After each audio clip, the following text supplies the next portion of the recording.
big brand that really changed our identity and who we are is Mizzen+Main. Yeah. I love to spend every moment that I can with Ross. I mean, he's my favorite person in the world. I've always been obsessed with fashion ever since I was little. Well, welcome back to another episode of Andy's Talk. Today, I'm joined by two really good friends. I got Ross and Dana. How are you guys? Doing great. How are you? Where are you from, man? New Albany, Indiana. No, where are you from, man? Scottsburg, Indiana. I'm from Scottsburg, too. I needed to hear it. So, yeah, I needed to hear it. Living in New Albany from Scottsburg. There we go. I needed to hear it. You know, some people aren't proud of that. I am. It's a special place. it's a special place. You meet honestly, some of the best people I've ever met from Scottsburg. Besides, all the good restaurants are shutting down. The buffets are gone. Now they've added a Jimmy John's. I don't even know what they're thinking anymore, guys. All right. So for our listeners here, this is a local business spotlight. Tell us a little bit about the businesses that you have started, because there's multiple. And then let's talk about the fashion one first. So how did that start? What was your idea? What job did you have? And you're like, you know what, I'm just going to quit and we're going to do this.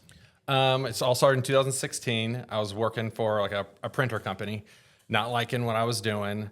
And Diana was loving what she was doing at the time. And I saw that passion. She was loving what she was doing. And she came home to tell me about her work day every day. And I'm like, man, I wish I was doing something I loved, And we went shopping downtown New Albany. And I kept on saying, man, I wish there was a guy's store. I kept on saying that for about 6 months. And I was like unhappy. And I was like, instead of saying like, I wish somebody would. Saying, I wish somebody would do this. I wish somebody would do this. Finally, I said, I'm going to do this. Yes. And so that's how it kind of all started. So in 2016, we found a spot. It happened honestly really quick. 2016, we found a spot. Just kind of happened. And I feel like the support of downtown New Albany has been honestly amazing, above and beyond my expectations from the start. As soon as we opened, we've been busy. I feel like there was a huge niche that New Albany was missing. Because there was like 4 women's stores at the time? Yeah, I just feel like men, the only option for men was always going to a big box store, going to the mall, rocking that H&M. Correct. So instead of having something that was a little more specialized and a little bit more of an experience, it was something that we knew that Ross could create. I've always been obsessed with fashion ever since I was little. Mom tried to pack my suitcase. And she didn't pick out the right clothes. I was like, no, you're not picking out the right stuff. Like I unpacked everything. I have to repack it. They couldn't even pick out Christmas presents clothes-wise. I'm like, no, I'm very picky at a very young age. They're like, I don't understand it. Like, why are you so picky? I just always been in love with fashion. Will Smith was one of my biggest inspirations growing up with the fashion, like Men in Black, Fresh Prince, obviously. Like he really. Can you rap like him? Not quite. Okay. Not quite. But yeah, 2016, we started it all. I mean, like I said, very successful. Then we opened up in 2018. We opened up in Frankfort Avenue. When we first started, we wanted to be very boutique-y, so very small. And then we got the opportunity in 2019. We purchased the building right across the street at New Albany, and it was like quadruple the size of the current location we were in. And we just noticed when we opened in 2020 during the pandemic, with the bigger space. Yes. It was honestly phenomenal. We brought in like 2 new brands. We expanded the brands we had, and we're like, that was a huge success. More is more. Yeah. Yes, more is more. They always say too, like a perfect time to open a store is like right in the middle of a pandemic. Like that, they said that's the perfect time to open one. It was. We highly recommend. Yeah. Yep. And so tell me a little bit. So if you're listening to this, some of our listeners will know the brands, but you got. For the guys' side, you Duer and 7 Diamonds and Enclads and Mizzens. Hoka, Viore is one of our top sellers. Cuts. Yeah, Cuts is great. I mean, Page Jeans. I mean, we have it all from dressy sport coats, to T-shirts and everything in between. What did you start with? What was the brands that you had like originally? Oh, yeah. Because I like this question. Okay. We had a lot of... You're a big Levi guy. I remember that. We had Levi's for sure. Then we first started with him and her logos. I mean, we were him and her... just not him and her. Just him logoed out. Yes. We had him, Gentleman's Boutiques, logoed out. Because I was like, we didn't really have a lot of money to start. And then Levi's, when we talk about Levi's for just a second, people would walk in the store and say, are you a Levi's store? Because we had to purchase so much to get the brand. And that was so a big there was bulk like of a our... minimum. So the minimum was basically our entire clothing budget. Yeah. So it was, okay, you spend all your money to get Levi jeans, which is because this is the jeans that Ross wore. This is what Ross knew was this denim. Was more affordable as well. Because that's where that price point was. Yeah. But then we had found one other table of a brand called James Tattersall. Yep. And they were a higher price point, only thing in the store over $100. And it was, well, I can't say the only thing. We did have sweatshirts that put us on the map. We need to talk I was about gonna say, those. we definitely need to talk about Nekatano, that people still wear it to this day. The Nekatano, it's the cowl neck, the big ropes. Everybody would call that the hem sweatshirt. The hem hoodie. The hem hoodie. They're like, oh my gosh, where's the hem hoodie at? You know, I had it, speaking of Harvest Homecoming coming up, you know, next week. We weren't open yet, but we went to market probably a month or two prior, and I personally bought a bunch of Nekatano sweatshirts, and I put them all in the window. We had mannequins because we weren't open. Everybody kept on stopping, like, oh my gosh, I want this sweatshirt. I want this sweatshirt. So we knew it was going to be big. Can you still get them, or like they? No. No, the company dissolved. Yeah, Do you still have one? An OG one? I have probably about 6 of them left. Yeah. Okay. I mean, they were like, keep they them. really put us on the map. People's like, They were did. coming to us because we were at the time, we were like the only people in the United States carrying them because they're a Germany brand. Okay. So it was really cool. Everybody kept on talking about the hem hoodie. So we had, you know, one dress line called James Tattersall. That small table, that was the only thing over $100. I didn't really want too much stuff over $100, but that table though kept on selling out, and those sweatshirts that was a little bit higher price point kept on selling out. So we're like, all right. So we brought in another brand, and then brought in another brand. Then the big brand that really changed our identity and who we are is Mizzen+Main. Yeah, oh yeah. Mizzen+Main, it's performance based, you know, easy care, easy wear. So no more dry cleaning, no more ironing, and I mean, we had this guy. We brought in, you know, 5 different shirts, and he was like, I'm obsessed with these. I want to buy all 5 of them. I'm like, what? This is crazy. Was that me? That wasn't you. Okay, because I have a lot of them. I know. They are, I mean, they're great. So we knew, was like, we wanted to be comfortable and stylish. So we went really like kind of performance-y with a lot of our, you know, button-down shirts or clothing at the time. And I feel like that was a really turning point. It was a huge pivot. It was a huge turning point, a huge place where we noticed our business pivoted. But it was just really interesting thinking, here we were thinking we needed to be super, like, appeal to everybody and be in a price point where we thought we were, but our customers kept asking for things different. So I think it's just a really good lesson on, you always fall in love with your customer. You don't fall in love with your product. You want to listen to them. You want to make sure you're following their guidance because that's who is paying your bills. And a lot of our customers are like, oh, if you carry Mizzen+Main, you should look into Johnnie O. So we looked into Johnnie O. We carry Johnnie O. Johnnie O is one of our best sellers. You know, another regular said, hey, you need to check out Duer Jeans. I know you're a big Duer guy. And we carry Duer. We're a big success. So we're always just listening to our customers, then always on like social media trying to see like what's the next hottest thing. Then we go to markets, trying to keep up with trends of, you know, like what's next. I'm always on social media trying to be like, all right, what's next? We found Viore, 5 years ago, and they were just like strictly like on Instagram. Like they didn't have any stores. They had a small website. They were just on Instagram, and Viore is one of the biggest brands out there right now, the hottest brands. So Yeah. Okay, so we're in downtown New Albany. Tell me a little bit about, because how did you make your start in your business? When did you make the jump that's like, you said you loved your job. Well, for him and her? To the salon. Oh, so I have done hair. I'd been licensed in hair. We do own a salon called Main Alley. It specializes in extensions, and it's incredible. And I am no longer behind the chair, but I have a team who's incredible, and they just like crush it. But I had been licensed since I was 21, did hair, kind of left a little bit briefly. I had moved away, and then when I had come home, I kind of really undervalued the power of social media on rebuilding a book of business because people weren't really utilizing it in that way at the time. And so I had gotten another job that was just kind of a great day-to-day job. But then I finally got back into the hair world, and I was renting a booth. And that's when he was talking about I would come home and I was loving my job as I was renting, doing hair, even though I had no idea what I was doing when it came to actually running a real business. But jealous, though, how excited she came home from work. But I would do it. I loved it. I'd come home. I was super excited. And then that helped me build to where I was to want to own a salon. I started learning extensions 8 years ago in California. And once I learned that, I brought that to the area with hand-tied extensions. I was one of the first in the area to do it.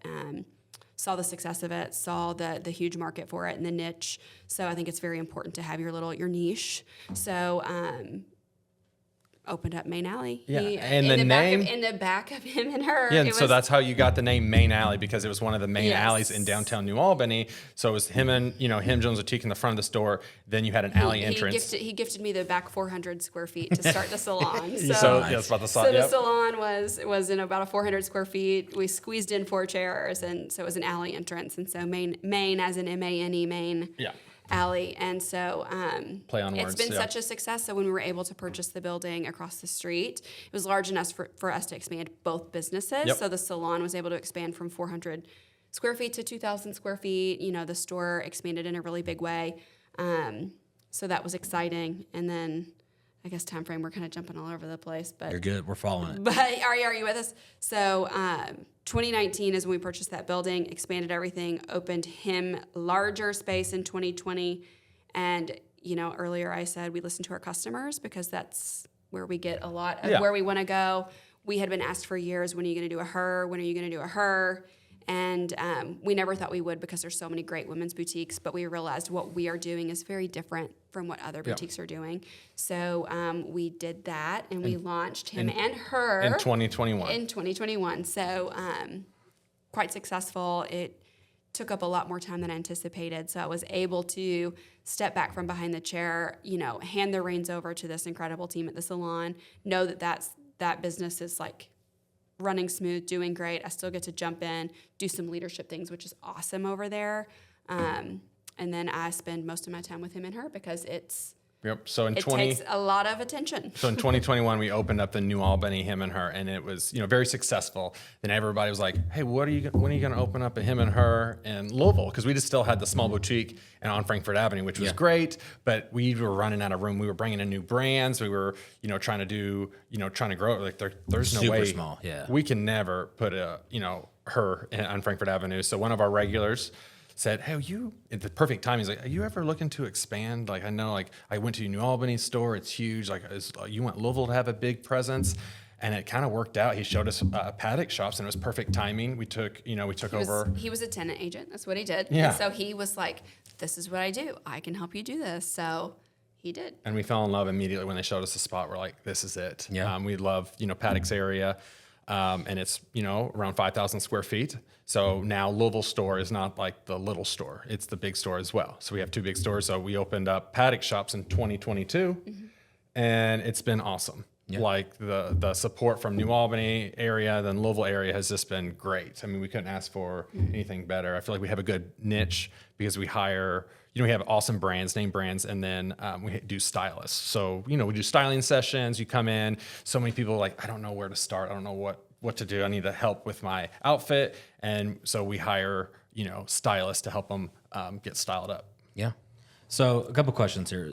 A lot of the times somebody would come in and say, like, I don't know, I've never spent this much on clothes before. I don't know, like, what is your sales pitch, but like, what would you tell people, like, you need to buy better clothes that'll last a longer time? Yeah. Like, when these brands that you bring in, they're not like crap materials and Yeah. stuff. No. So Yeah, it's the what would you quality. tell I mean, we can somebody? sleep good at night because it's good quality. I mean, like even from 2016, we still have those him hoodies. I mean, it's still there, and then Mizzen+Main. But growing pains, when we first opened, there were brands that we were trying to keep a lower price point, but the quality wasn't there. And we can't keep it up. That caused a big source of anxiety to think, oh my gosh, I'm really not happy with how, like, I washed mine and all of a sudden it's like not in the right shape. And oh my gosh. So actually finding stuff that you believe in, Yep. that is going to last.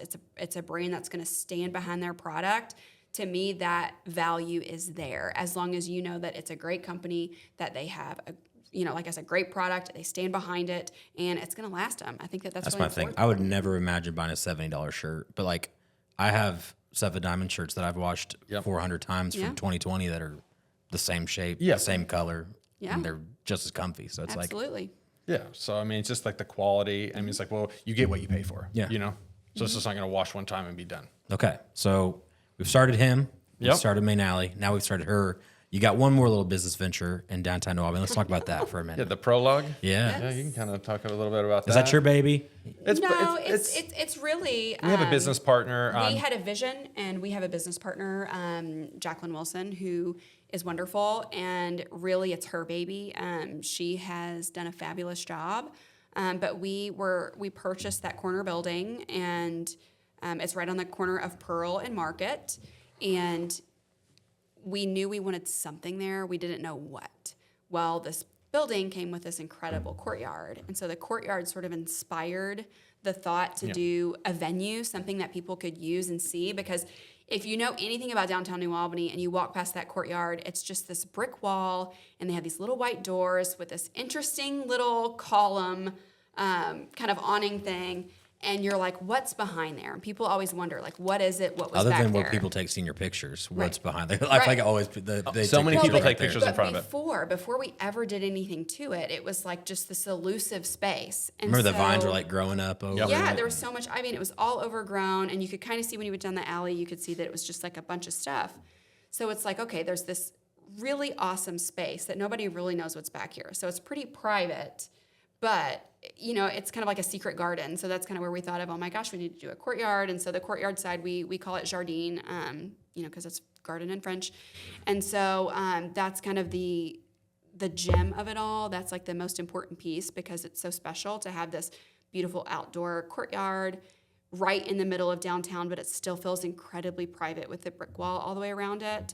And then we have the indoor space, which is fabulous too. But just a really great event space for anything from a retirement party, first birthday parties, weddings, anniversary parties. I feel like it's one of a kind because it's like one of the few like outdoor that's right in the heart of New Albany. It's such a special place because you can go out anywhere right when you're having an event. I mean, it's a very, very special place. We fell in love with the courtyard, and I feel like we've had so much success there in New Albany. And then Jackie just crushes it for day to day because she's the day to day. We just kind of help because we know a lot of contacts, send a lot of people over there. When you guys bought it, did you have any other ideas for like what it could have been?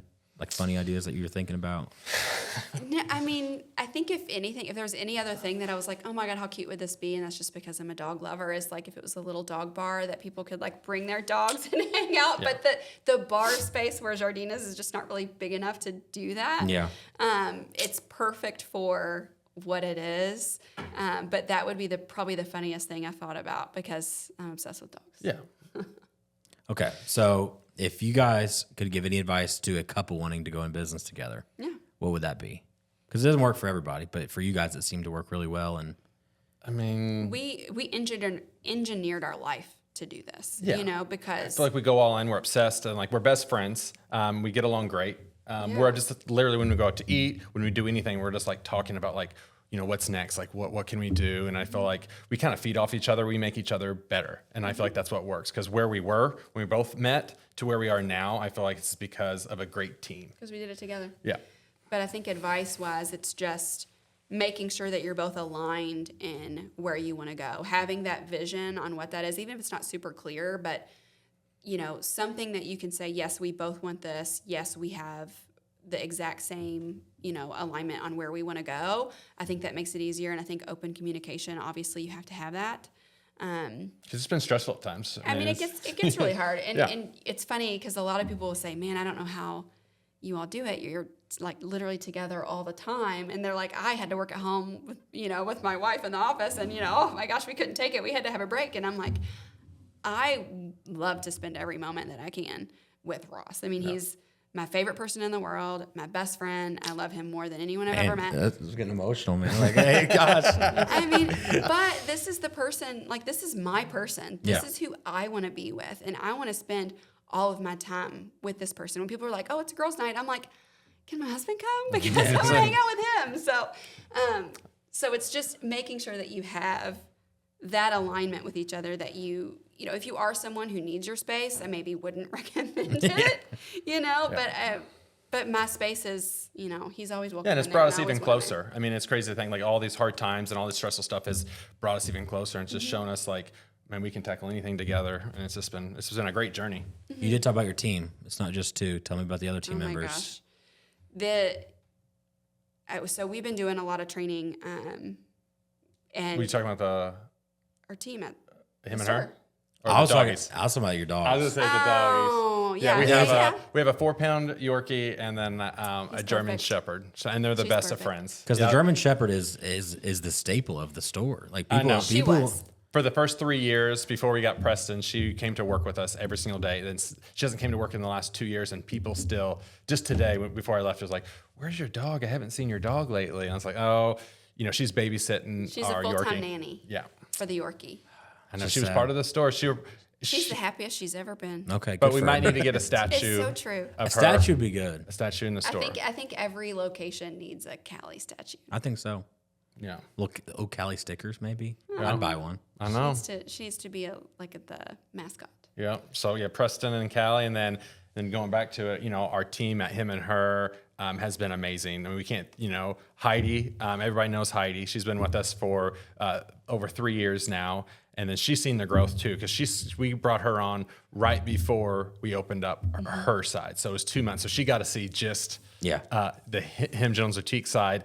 And then we had her work one day at Frankfurt Avenue before we changed over to Paddock Shop. So she got to see the whole entire picture of Him Jones Boutique to Him and Her, and the growth from there has been, phenomenal with it. Yeah, we can't thank. Well, I think that people say like businesses don't move people; people move the business. So the team is crucial everywhere. And that's what we're working on at Him and Her. We have an amazing team. The best but team, we're looking for even more incredible people who are driven and who want to be able to grow with our company, because we want our company to grow. We want people who want to make it get there, and we want to invest in them to do that as well. So the team is everything in the business. Yeah. It's so We important. have the best team, and we have the best, customers. We do. So You wouldn't be able to grow if you were still checking people out every day and just doing it by yourself. So, 2 more questions, and then we'll be done here. I want to know, and I think other people want to know, like, how do you get these brands? Because I see that you guys go on these trips where you get to go and see warehouses full of clothes. But what is that process like? Like when you show up, and are they salesy people? Are they schmoozing you? Some people are super hard, like Viore, like for instance, doesn't show at shows. They're not trying to grow. So a lot In of that way. in They're that growing way. on their own. Yeah, they're growing on their own, but not like in their, In the wholesale world. realm. So I had to contact them. You just got to be persistent. Did you have to too. convince them to let you sell? Oh yeah, because they're like, no, we're not really looking to grow or do anything else. Like, Ross is very convincing. No. yeah, and and they're like, New Albany, Indiana. I don't know where that's at. They're like, I don't know what's going on. And I tell them about all the other brands we have, and I'm like persistent. Then I call back. I'm like, hey, I'm telling you, this is gonna be a good fit. Like we have Mizzen+Main, it's a performance brand. We need like a really performance like gym wear brand. That's what we were kind of missing. And so some of the brands are really, really hard to get, but eventually I wear them down and say yes. And then other brands, you just go to market. And so it's just like, say a bunch of like tables and booths, and it's probably, which is scary. It's probably over 1,000 brands easily, especially when we went to Vegas, it was ginormous. It's very overwhelming. Then you just got to pick when we first went, 7 brands, out of these 1,000 brands, am I picking right? What's so great though is our first trip to market. To tell you how aloof we were in this business, we are so excited. We're going in August we're opening in November. This is it. So we're like, oh my gosh, we can't wait. We're gonna go on this buying trip. This is so awesome. We get there and the show says spring summer 2017, and we're like, spring summer, we need So you're clothes buying for the right next now. year? So they at least So sell we out didn't even- 6 months in advance. We Yeah. didn't even know that it was really the system, but fortunately we had met great people who kind of we learned the lingo, we talked to them, we figured it out, and but that was really interesting. But I also think whenever we're looking at brands, there's even brands like Cuts who didn't wholesale at all; they were only direct to consumer, and Ross is we are the very first wholesale account because Cuts. of Ross. Yep. Because he said, what is it going to take for me to get your shirts in my store? I need them in my store. And now they have an entire wholesale department, which is really amazing. They're like, you have to buy 20 of each of this color. And he thought I was going to say no. And I'm like, done. Because I bought it from them. I love the shape of it. I love the wear of it. I love everything about the cuts.